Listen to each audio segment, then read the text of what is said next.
Was your host Howard back with my last WrestleMania review for 2023, and this is WrestleMania 34. If serves me correctly, I rate this at number 4 in my 2018 pay-per-view countdown list back in 2019. I think I did, yeah. Yeah, I did. Um, this was a up and down WrestleMania.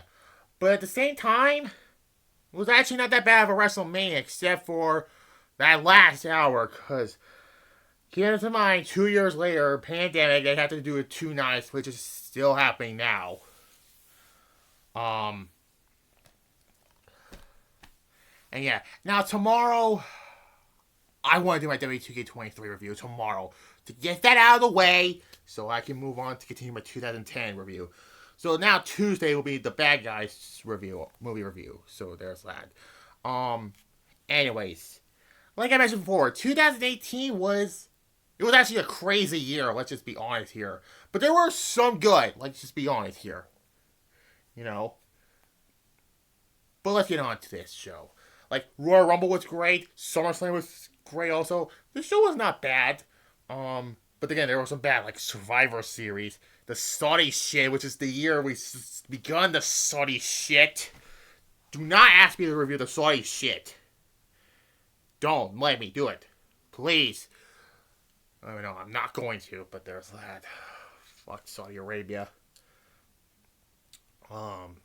Anyways, April 8th, a Raw and SmackDown event, basically, at the Kerr Stadium, aka the Superdome in New Orleans, Louisiana. Yes, I said the Kerr Stadium because 2 streaks ended on that one. One, which happened at this event, at this WrestleMania actually, and the other was WrestleMania 30 with the Undertaker streak, but WrestleMania streak that is. Anyways, now I'm not gonna go through the pre-show shit. Let's just not talk about it. Um, like I said, these WrestleManias went like 32 and 33 were too long. This was long also. 35 the following year was long also. So this is the second to last WrestleMania to be one night, because Mania 35 was the last WrestleMania to go one entire night, and maybe it's a blessing in disguise to go 2 nights, but I don't know. This is gonna be the first WrestleMania where Triple H takes over, so there's that. So yeah, let's get on to this show. This was the first time we saw the CGI graphics, which now in 2023 they're getting really repetitive. I felt, but regardless. Oh my god, let's get on to this show. Really, like I said before, there are some good matches, but there's what, a few bad matches on this show, but there were a lot of good on this show. So let's get on to this. Start out with a triple threat match for the Intercontinental Championship. Seth Rollins defeats The Miz and Finn Balor to win the Intercontinental Championship. Like I said before, there was some good stuff in 2018. Like I said before, AJ Styles being WWE Champion and Seth Rollins being the Intercontinental Championship. And you look at this now, 1 year later, 2018 Seth Rollins better than 2019 Seth Rollins. Babyface Seth Rollins, that is. Really good opening contest. I won't say it's a great match, but Seth Rollins carried Raw in 2018. Yep. Because, let's be honest, 2018 was Seth's best year, I thought. And he was a freaking great Intercontinental Champion, no pun intended, because he's Seth freaking Rollins. I'm not going to refer to him as Seth freaking Rollins all the time, because I'm still going to keep referring to him as Seth Rollins. I give this an 8.5. It was a good opener. But we get to... I knew when I wanted to review this show, this match I wanted to talk about. And you can tell why this is already the best match on the night. And I know a lot of people are saying the result, but what do I know? SmackDown Women's Championship match. I have to say, I want to talk about this with Charlotte Flair versus Asuka. I'm not gonna dilly down about this. This match was the best match on the night, and let's be for real though. What happened in the actual main event? This match has the best build-up. And you get the line where Charlotte tells Asuka, "Be careful what you wish for." That is me saying to you, "Well, you want me to do the 2010 reviews. You got them, so be careful what you wish for." And I'm not gonna say this. These two have outstanding chemistry, and I know a lot of people saying about Charlotte breaking the streak.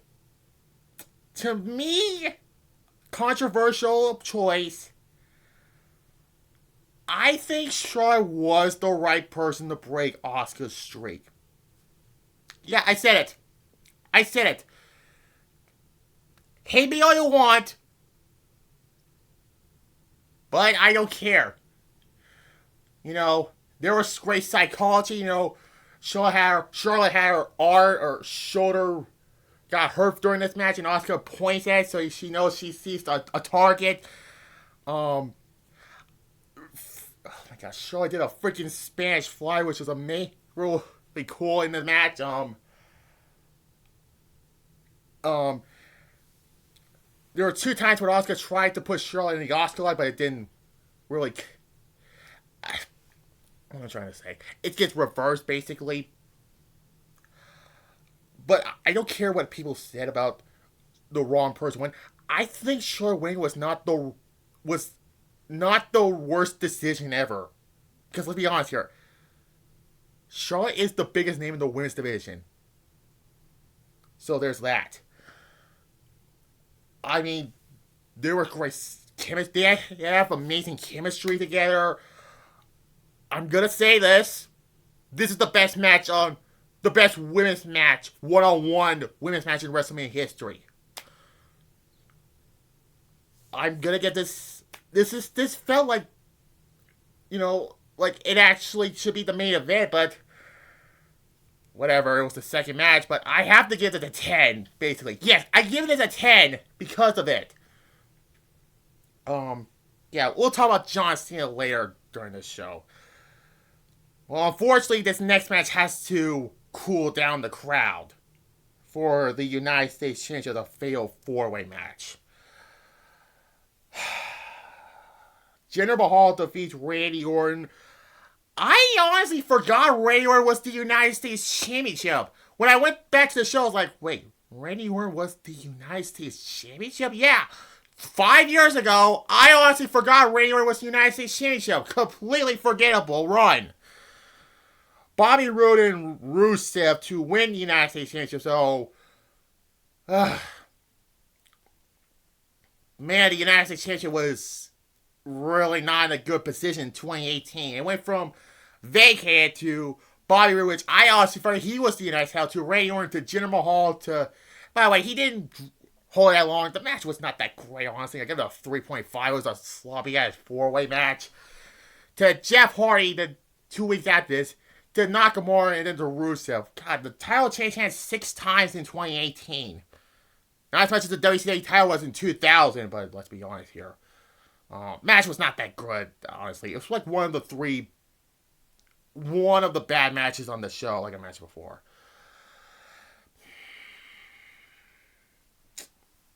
And then we get people saying this is the best match of the night. Well, I have to disagree. This is the most overrated match of the night. This mixed tag match, unfortunately, has to have fucking horseface in it. With Kurt Angle defeats Triple H and Stephanie McMahon.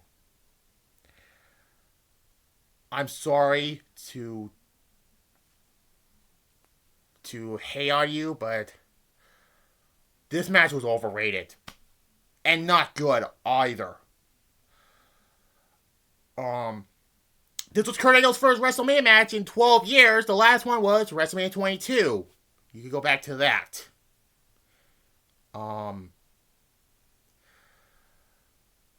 Triple H has to carry the entire match, basically. I mean, this was Ronda's first match. At least she wrestled in the match. Not now. All she does is punch. No sympathy for this horse-faced bitch. And the fact that Stephanie McMahon, a non-wrestler, has to carry Horseface to a somewhat competitive, to somewhat decent, that's scary to think about, because Charlotte cannot carry her to a good match. Becky Lynch cannot. I can't believe I have to say this, but Nia Jax either. In their 2 matches in 2018. So yeah. I don't care. This match is overrated. I'm giving it a 5. Yes, a 5 out of 10. Because that's what I said. Fuck Ronda Rousey. Ronda Horseface Rousey, rather. I'd rather refer to it as.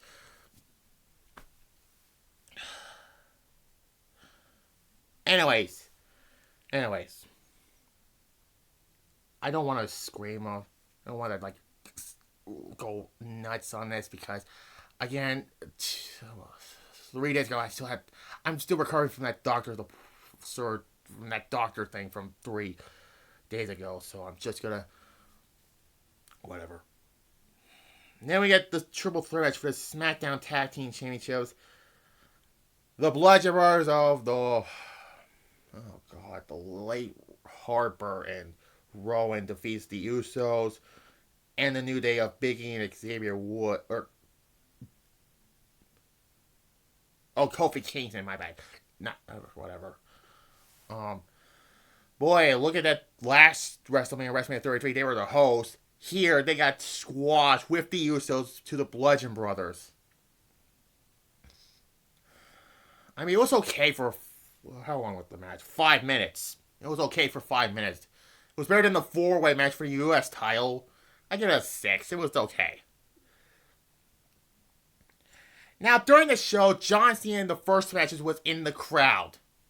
But then after the best match on the show, here comes referee Rudy Charles. I'm just going to call him Rudy Charles. I know he's called Dan. I can't remember. Igler, I believe. I'm just going to refer him as Rudy Charles because his time in TNA, whatever. Tells him that The Undertaker is here. And now during the entrance, John Cena comes out. I call another referee tells John Cena The Undertaker's not here. So is he here or not? But then the lights go out and then people thought The Undertaker's going to come out, but it was Elias. And Elias got his ass whipped by John Cena, and that was that. The lights went out again. And then The Undertaker's trench coat and hat were in the ring. Fake lightning bolts, by the way, struck it, and then The Undertaker comes out. And we get the match between John Cena and The Undertaker. So, Undertaker defeats John Cena. How long was this match? 2 minutes and 45 seconds. For 2 minutes, it was fine. But I can't rank it because it was basically much as a squash match, basically. The fun fact about this, Michael Cole after the match says one of these two are going to be in the WWE Hall of Fame. Last year, Undertaker's now a Hall of Famer, so John Cena someday will. So yeah, I can't rank it, but the build to The Undertaker gets 5 points to me, so it was not that bad. But there's that.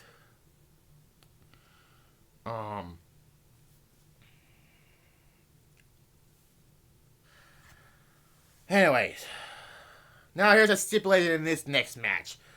If the stipulation is if Kevin Owens and Sami Zayn won, and you're gonna expect me to do the clap 3 times and say fuck Sami Zayn, well guess what? I'm retiring that fucking thing. they would be rehired to SmackDown. Well, that did not happen. So Dan Bryan's first match since 2015, and Shane McMahon defeats Kevin Owens and Sami Zayn. It was okay. Also, I give it a 6.5. It was okay for Bryan's first match back, but by November he turns heel and wins the WWE Championship undeservingly. Don't give a shit about Bryan, basically. So yeah, and this is the end of Dan Bryan's GM position, basically.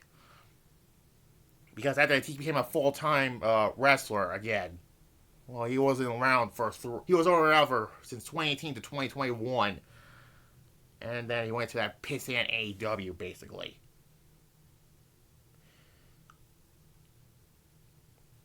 Anyways. Let's get to the next few matches, basically. For the Raw Women's Championship, Nia Jax defeats Alexa Bliss to win the Raw Women's Championship. To be honest, I think the build between Charlotte and Asuka on SmackDown was better than this. Honestly, this was a decent match, I thought. So yeah, Nia won her first singles championship. It was okay of a run she had. I mean, it was better than Rhea Ripley, basically. So there's that. It was okay. I give it a 6 out of 10. I give it. And this was not that bad of a match as people say, because it's Nia Jax. Let's be honest here. She can at least try. Okay? She at least can try. Basically. So, you people need to shut the fuck up about Nia Jax. Okay? I don't hate Nia Jax as you do, but my mom likes Nia Jax, so vigor can't be choosers. Anyways. Next up is for the WWE Championship. AJ Styles defeats Shinsuke Nakamura to retain the WWE Championship. This was another good match. A lot of people say this was disappointing. Well, I actually thought this was not that bad. It was a really good match. Like I said before, 2018 was the best. To me, 2018 was AJ Styles' last great run, I thought. Because what happened afterwards? 2019. He had a random feud with Randy Orton at the next WrestleMania. The following year, or WrestleMania 36, had that Boinger match with The Undertaker, which was Taker's last match. 37, he teamed up with fucking Omos to win the Raw tag titles. And 38 last year, he should have beaten Edge. And now 39 is not going to be on the show.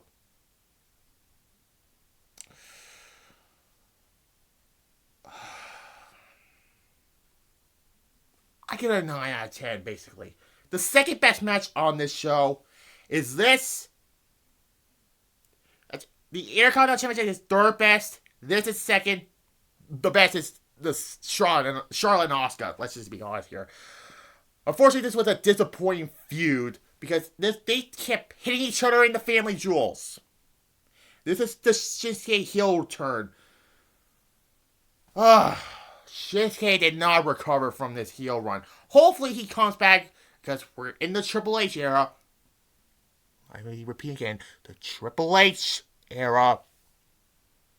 Let's just pretend Vince McMahon's not there.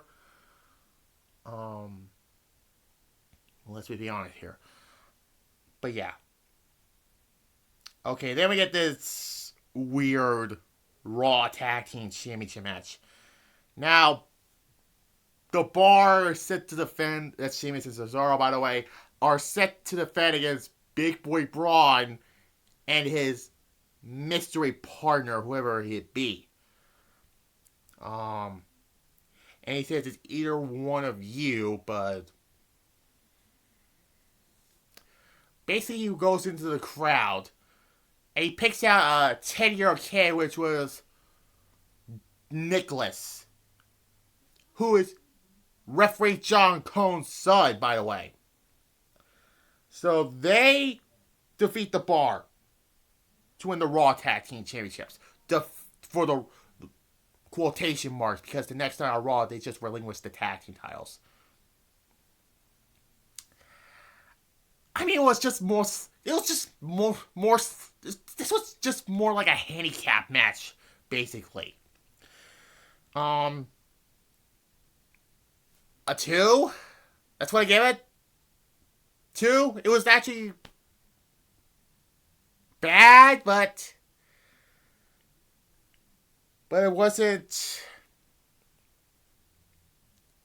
dumb, I thought, but this was... But let's get to this fucking main event. For the Universal Championship, Brock Lesnar defeats Roman Reigns to retain the Universal title. Bryan said from Wrestling Regret, when he did his top 8 worst main events in WrestleMania history, this match was number 1. And I agree. This match was bad. You're expecting to scream. I'm not gonna. Because it's so fucking retarded. These two do not have chemistry whatsoever. And because no Seth Rollins with a Money Bank briefcase, which, fine, the Heist of the Century was just a one-time thing. Let's just be real with that. This crowd shit all over this match. They booed both men. There were CM Punk chants. Fuck him. The person, that is. There were "this is awful" chants. They were playing with fucking beach balls. Brock hit him like 6 F5s. Roman got color in this match. Bled, basically. And it was just bad. Roman did get the title back, get the title at SummerSlam a few months later. We're gonna go back to that. But why couldn't you have him win at WrestleMania? Honestly, this should not have been the main event, honestly. You could either get it to Styles or Nakamura or Charlotte and Asuka, because the Royal Rumble winners, well, let's be honest here, does that really... Like, let's just be honest here. Does the Rumble winners always main event WrestleMania? No.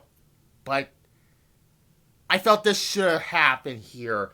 Like, you should have Charlotte and Asuka be the first women's main event in WrestleMania history, not the following year. But let's just be fair with this. This was bad. They don't have any chemistry whatsoever.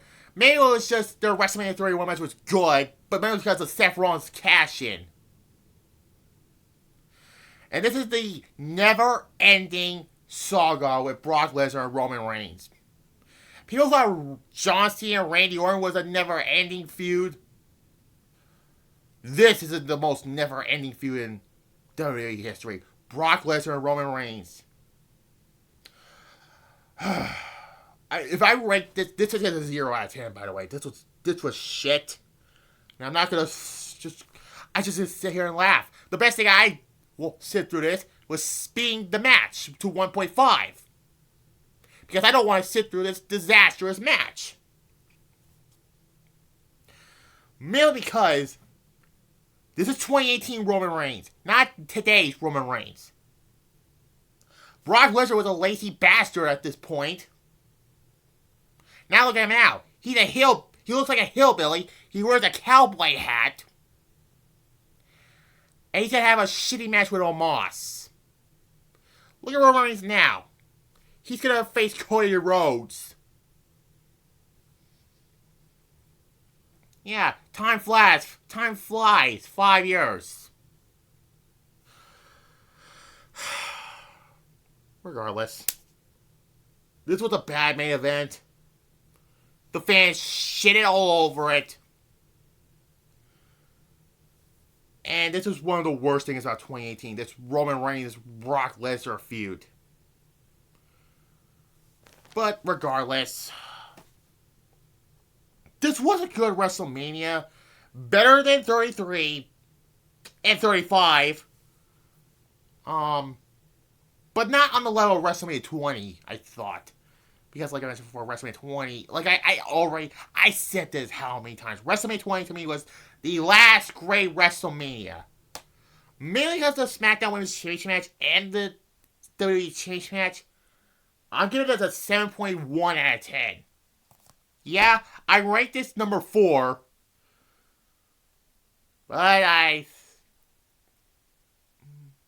no, I don't want to give that a rating. I'd rather just give it a 6.7 out of 10. Give it. Fuck it. 7 out of 10. Mainly because of Charlotte and Asuka made it great. And basically, yeah. Tomorrow will be my WWE 2K23 review.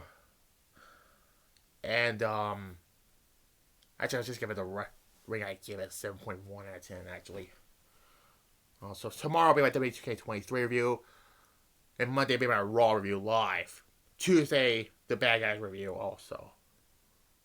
And then get back to the 2010 year review with Slammiversary 2010. Anyways. Like this, comment, subscribe, and the rest of my reviews are done for 2023. Only 2. So yeah, that's 29 and this. So yeah. Like this, comment, subscribe, and Jesus Christ, it's 26 minutes. So yeah, bye.